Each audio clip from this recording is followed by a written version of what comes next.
अभी अगर हम बात करें आइडियोलॉजी की, आइडियोलॉजी ऑफ पाकिस्तान की बात करें, so ideology of Pakistan is directly related, ideology of Pakistan is directly related to what, two nation theory.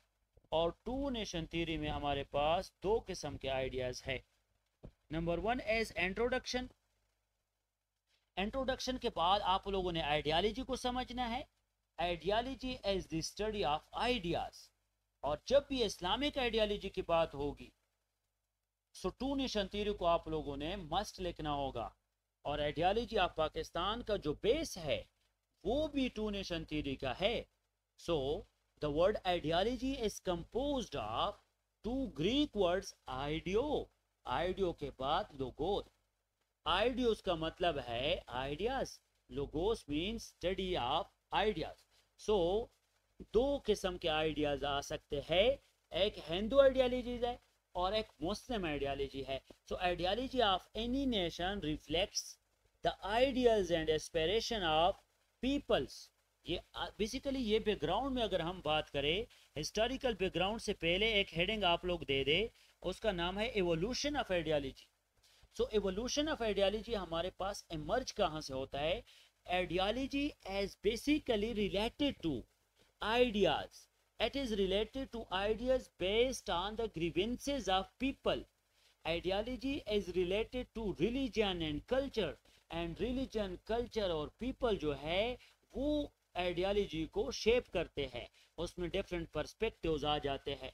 हम मुस्लिम्स आइडियोलॉजी में, इस्लामिक आइडियोलॉजी में मुस्लिम्स की बात करेंगे, टू नेशन थ्योरी की बात करेंगे, लेकिन आइडियोलॉजी इमर्ज कैसे होती है? Ideologies tend to arise in the times of crisis, in the times of discrimination. ये एक हार्ड वर्क में, एक स्ट्रेसफुल सिचुएशन में आइडियोलॉजी इमर्ज होती है। और जब भी हमारे पास किसी भी कंट्री पे, किसी भी कंट्री के आइडियोलॉजीज नहीं होते, तो आइडियोलॉजी का ना होना किस चीज के बराबर है? आइडियोलॉजी का ना होना का मतलब है कि उस कंट्री में बहुत सारे इश्यूज है, चैलेंजेस है, रिलीजियस लेवल के, पॉलिटिकल लेवल के, इकोनॉमिक लेवल के। सो हमारे पास आइडियोलॉजीज जो है ये बेसिकली इमर्ज तब होता है जब किसी कंट्री को बहुत सारे चैलेंजेस दरकार हो। And a society having no ideology will face crisis in multiple aspects. ये एथिकल भी हो सकता है, मोरल, सोशल, स्पिरिचुअल, इकोनॉमिक। अगर किसी कंट्री के आइडियोलॉजी है तो इसका मतलब है कि लोग एक ही प्लेटफॉर्म के बेस पे है, वहाँ पे उसके बहुत सारे चैलेंजेस एड्रेस होंगे। अभी अगर हम एवोल्यूशन के बाद दूसरा हेडिंग दे यहाँ पे एवोल्यूशन, और एवोल्यूशन के साथ साथ हमारी एवोल्यूशन तो हो गई, एवोल्यूशन के बाद आप लोगों ने हेडिंग देना है टाइप्स ऑफ आइडियोलॉजी। सो हमारे पास सबसे पहले आ गए क्या? एवोल्यूशन। अभी एवोल्यूशन के बाद हमने थोड़ा बहुत टाइप्स को समझना है कि टाइप्स क्या है। देखो आइडियोलॉजी के टाइप्स में पॉलिटिकल आइडियोलॉजी लेके, आइडियोलॉजी के टाइप्स में आइडियोलॉजी ऑफ लाइफ लेके, रिलीजियस आइडियोलॉजी लेके, और सोशल बेस पे आइडियोलॉजी लेके। इसका मतलब है कि जो लॉजिक है आइडियोलॉजी का, वो बेस है, वो डिपेंडेंट है किस चीज पे? वो बेस करता है आपकी थीम पे, कि अगर वो सोशल लेवल पे है तो social ideology, political ideology, ideology of life, ideology of religion. So a political ideology is a system of believes that explain and justified preferred political orders, political system, and again यहाँ पे एक strategy for attainment of goodwill and welfare of the people in the state, political level पे। और ideology of life, right to life है, people, लोगों के हवाले से है। Ideology of religion is related to religion. लेकिन अगर हम बात करें आइडियोलॉजी ऑफ पाकिस्तान की, so ideology of Pakistan took place, इसके बाद आप लोगों ने लिखना है आइडियोलॉजी ऑफ पाकिस्तान, ये कवर करना है। So ideology of Pakistan took shape through an evolutionary process। ये एक दिन में नहीं आया है, इसमें आप लोगों ने थोड़ा बहुत हिस्ट्री पे जाना होगा। और जब आप लोग हिस्ट्री पे जाएंगे सो हिस्ट्री में आप लोगों ने इस चीज़ को समझना होगा अच्छे तरीके से कि आइडियोलॉजी ऑफ पाकिस्तान का जो बैकग्राउंड मिलता है, ये हमारे पास Sindh gateway of Islam 712 AD Muhammad bin Qasim से स्टार्ट होता है। लेकिन 712 के बाद आइडियालॉजी का जो कॉन्सेप्ट है वो हमें अल-बिरूनी से भी मिलता है। अल-बिरूनी ने किताबुल हिंद में आइडियालॉजी की बात की थी। फिर उसके बाद कुतुबुद्दीन ऐबक डायनेस्टी में एंड मुगल डायनेस्टी में हमें बहुत सारे political, religious, social, ideology of life ये कॉन्सेप्ट मिलता है। ये मैं आइडियालॉजी की थोड़ी बैकग्राउंड बता रहा हूँ। फिर अगर हम 15 to 17 मूवमेंट में भक्ति मूवमेंट देखे, मुजद्दिद अल-अफसानी मूवमेंट देखे, वहाँ पे Marathas versus sex and Hindus की बात करें, तो हमें पता चलता है कि विद रिस्पेक्ट टू टाइम अगर रिफॉर्मिस्ट है, या विद रिस्पेक्ट टू टाइम अगर रिवोल्यूशन है, या रिस्पेक्ट टू टाइम अगर बहुत सारे चैलेंजेस किसी कंट्री ने कहीं पे फेस किए हैं, तो उसके बेस पे उसी एंगल का, उसी टाइप का आइडियालॉजी इमर्ज होता है। अभी अगर हम बात करें आइडियालॉजी ऑफ पाकिस्तान की, अभी हम रीजन नहीं बताते, थोड़ा बहुत आइडियालॉजी पाकिस्तान के हवाले से मैं अगर आपको बात बताऊं, ये बहुत आप लोगों ने अच्छे तरीके से कवर करना होगा। आइडियालॉजी पाकिस्तान में कुछ हीरोज है, कुछ इवेंट्स है, वो बाद में है, लेकिन ideology Pakistan took shape through an evolutionary process. अगर हम हिस्टोरिकली बात करें तो हिस्ट्री में अल्लामा इकबाल गिव्स फिलोसॉफिकल एक्सप्लेनेशन, कायद आज़म gives political या practical या translated the thoughts, the dream of Quaid Azam, and Constituent Assembly of Pakistan 1949 Pakistan resolution, objective resolution, वो भी पाकिस्तान के आइडियालॉजी के बेस पे था। From the very sir Syed Ahmad Khan to Sangathan movement to Hindi Urdu controversy to rise of Hindu nationalism to different events from 1885 Indian Congress, from 1885 to 1905 partition of Bengal, then 1906 क्या कहते हैं उसको, मुस्लिम लीग का क़याम, then 1909 Morley reforms, Lucknow pact, ये सारे events Pakistan के ideology को एक प्रैक्टिकल शेप दे रहा है। लेकिन अगर मैं बात करूं इसके डिमांड के मुताबिक, अगर इसका क्या डिमांड है, क्या क्या चीज़ें हैं, तो ये आप लोग समझे कि पाकिस्तान के आइडियालॉजी में हिंदी उर्दू कंट्रोवर्सी 1867 ये ज़रूर लिखना है, सर सैयद अहमद खान का रोल भी लिखना है, कायद आज़म अल्लामा इकबाल का रोल भी लिखना है, हिंदू नेशनलिस्ट मूवमेंट, सुद्दी संगठन movements, rise of Hindu nationalism in the sub continent, ये भी एक रीजन था। दूसरा रीजन क्या है हमारे पास, दिसंबर 1885 इंडियन नेशनल कांग्रेस ये बनी, 1905 पार्टीशन ऑफ बंगाल का इशू, उसके बाद 1906 यहाँ पे लिखो फॉर्मेशन ऑफ मुस्लिम लीग, फिर 1906 में आगा खान ने led by sir Aga Khan proposal of what, proposal of separate electorate, जो कि 1909 में मिंटो मॉरली रिफॉर्म में भी नजर आया, जो कि हमारे पास 1919 तक भी आया। फिर नेहरू रिपोर्ट से पहले लखनऊ पैक्ट, चलो उसके बाद लखनऊ पैक्ट ना लिखो तो सेम प्लेटफॉर्म था, लेकिन 1909 रिफॉर्म्स लिखे। फिर उसके बाद जिना 14 पॉइंट्स, राउंड टेबल कॉन्फ्रेंस, ये सारे पॉलिटिकल आइडियालॉजी का एक हिस्सा है।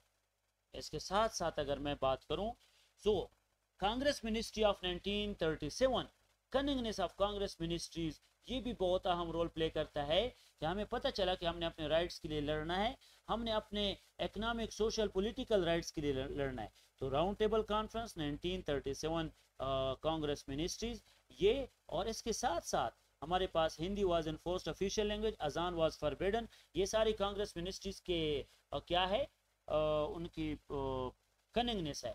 वंदे मातरम, वर्दा स्कीम, एजुकेशन स्कीम, विद्या मंदिर स्कीम, हिंदू मुस्लिम राइट, ये सारे पॉइंट्स आप लोगों ने एक एक लिखना है। इकोनॉमिक एंड सोशल इनजस्टिस थी।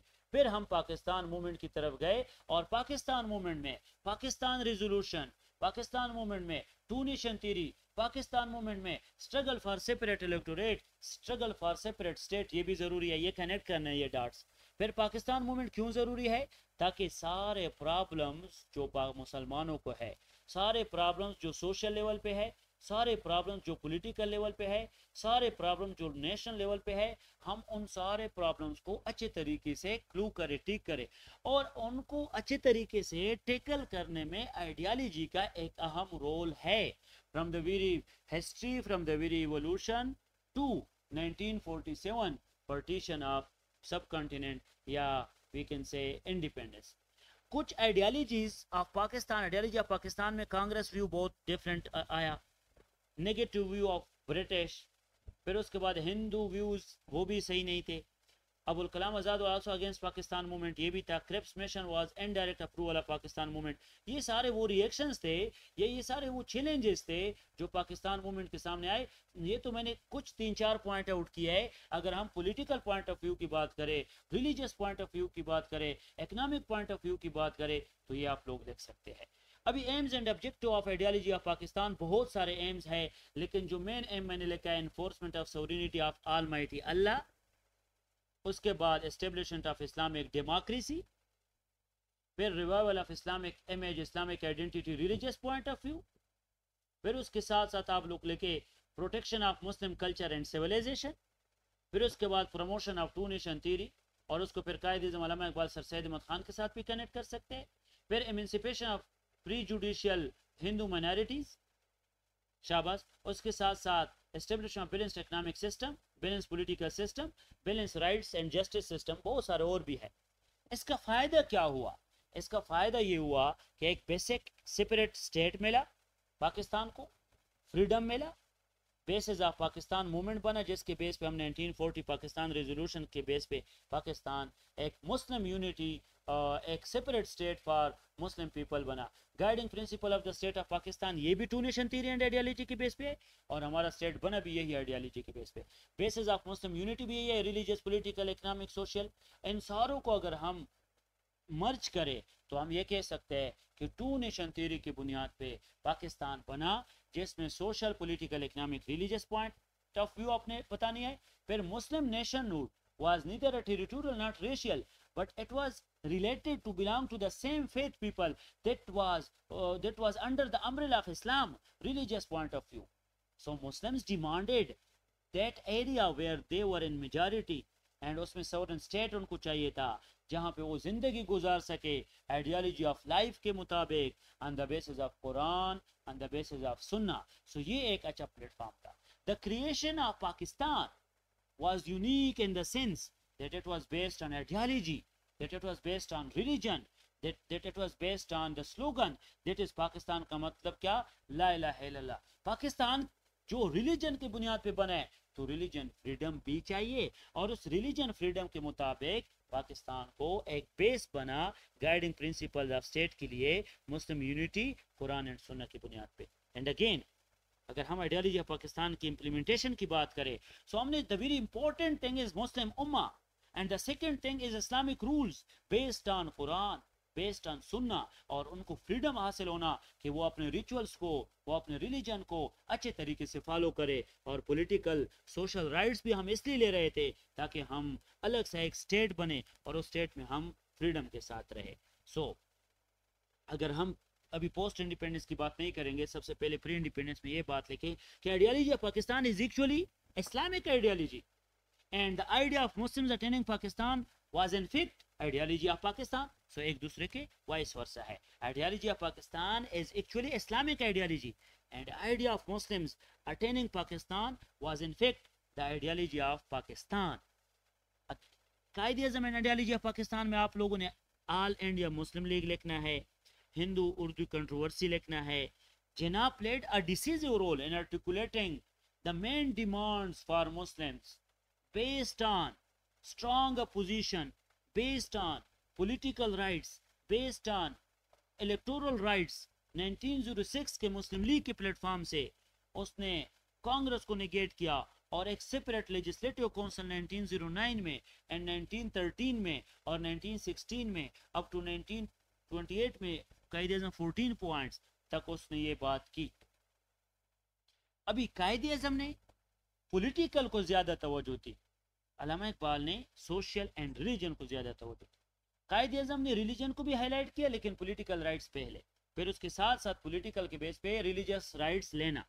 सो अगेन अगर हम बात करें, जिन्ना ने जब 1920 में कांग्रेस को रिजाइन किया और उसने एफर्ट किया हिंदू मुस्लिम यूनिटी 1916 में, तो उससे पता चला कि ये अभी वक्त है कि हमने एक सेपरेट स्टेट लेना है। और 1916 के सक्सेस के बाद कायदे-ए-आज़म ने अपने पॉइंट्स दिए, जिसमें हिंदूज ने एक्सेप्ट किया मुसलमानों की डिमांड्स को, सेपरेट इलेक्टोरेट को, 1/3 seats in the central legislature, and minority rights को प्रोटेक्शन की बात भी की। कभी कभी सवाल आ जाता है ideology of Pakistan by Allama Iqbal. Allama Iqbal ने क्या किया? Iqbal focus on the conditions of Indian Muslims. किस तरह Indian Muslim? Islam has always saved Muslims. ये बात इसने की, Islam has always saved Muslims. Therefore, Islamic based ideology is important. So Iqbal gave the idea of Pakistan based on Islam. And Islam is living and dynamic ideology that can meet modern challenges. And Islam is to help, and Islam is the base to overcome all the internal challenges and external challenges faced by Muslim. और इसने एक point दिया था spiritualism, जिसमें हम ये कह सकते हैं कि spiritualism based concept is derived from Islam, जो कि कुरान एंड सुन्नह के बेस होगा. So he in fact prepared the ground for Muhammad Ali Jinnah, और मोहम्मद अली जिन्ना ने उसको प्रैक्टिकल एक गोल की तरफ इसको लेके गए. अगर हम बात करें कि आइडियोलॉजी ऑफ इस्लामिक स्टेट में हमें एक मुस्लिम स्टेट मिला, फ्रीडम मिला, रिलीजन मिला, एक टेरिटरी मिली, लीडर्स मिले, तो हम गलत नहीं है. लेकिन अगर हम बात करें पोस्ट इंडिपेंडेंस की, तो Islam is the base for constitutionalism in Pakistan. So post independence ideology में आप लोग इस्लाम को कभी भी इग्नोर नहीं कर सकते. इस्लाम हमारे पास एक बेस है constitutionalism in Pakistan. Islam is the base for nationalism in Pakistan, जो कि मिलत का कंसेप्ट इकबाल ने दिया भी था. And Islam is the base for patriotism in Pakistan, जो कि बहुत सारे कायदे आज़म अल्लामा इकबाल जो लीडर्स है वो पेट्रियाटिक भी थे, नेशनलिस्ट भी थे, उन्होंने मुस्लिम नेशनलिज्म की बात की. अभी ये वाला जो है ये एक जिना का कोट है, जिना 22 मार्च 1940. Hindus and Muslims belong to different religious philosophies. They are two different civilizations whose very foundations are based on conflicting ideas and conflicts, ideas and concepts. Their outlook on life and life is different. Jinnah, we didn't demand Pakistan to acquire a peace. अभी यहाँ तक एक है. दूसरा coat ये है, ये ऊपर एक कोट हो गया different civilization rituals के. दूसरा है, we did not demand Pakistan to acquire a piece of land, but we wanted a homeland where we could introduce Islamic principles. So ये सारे इस्लामिक बेस है या नहीं है? एग्जैक्टली है. सो आप लोगों ने अल्लामा इकबाल कायदे आज़म की आइडियोलॉजी में ये पॉइंट्स जरूर हिट करने हैं. एक अम्ब्रेला अप्रोच के बेस पे सोशल, पॉलिटिकल, रिलीजियस, ये वाले पॉइंट्स जरूर लिखने होंगे. अभी आप लोगों ने एक क्वेश्चन लिखना होगा, जो क्वेश्चन मैं आप लोगों को आइडियोलॉजी ऑफ पाकिस्तान के कॉन्टेक्स्ट में असाइनमेंट दे रहा हूँ. सो आइडियोलॉजी ऑफ पाकिस्तान के कॉन्टेक्स्ट में आप लोग असाइनमेंट का क्वेश्चन लिखो. शाबाश. What is mean by ideology? लिख ले, what is mean by ideology? What is mean by ideology? Sign of interrogation. What is mean by ideology? Sign of interrogation. What is meant by ideology? Sign of interrogation. आगे लेके the ideology of Pakistan. Sorry, what is meant by ideology of Pakistan लेके what is meant by ideology of Pakistan. फिर आप लोग the ideology of Pakistan is deeply rooted in the two nation theory. The ideology of Pakistan is deeply rooted in two nation theory. सबसे पहले लेके what is mean by ideology, फिर लेके sorry what is mean by ideology of Pakistan, फिर आप लोग लेके the ideology of Pakistan. What is mean by ideology of Pakistan, ये डिफिनीशन पहले लिखनी है. ये आप लोगों ने लिख लिया. लिखने के बाद साइन ऑफ इंट्रोगेशन लेके फिर आगे लेके the ideology of Pakistan is deeply rooted in the two nation theory and Islamic principles of justice. The ideology of Pakistan is deeply rooted in two nation theory. The ideology of Pakistan is deeply rooted in two nation theory and Islamic principles of justice, equality and democracy. And Islamic principles of justice, equality and democracy. आगे लेके discuss, आगे क्या लेके discuss the statement in the context of, discuss the statement in the context of the historical struggle for Pakistan's creation and it's constitutional evolution. For Pakistan's creation and it's constitutional evolution and its constitutional evolution. ये आप लोगों का क्या है, ये आप लोगों का असाइनमेंट है। मैं रिपीट करता हूँ, आप लोग लेके, what is mean by ideology of Pakistan? The ideology of Pakistan is deeply rooted in the two-nation theory and Islamic principles of justice, equality, and democracy.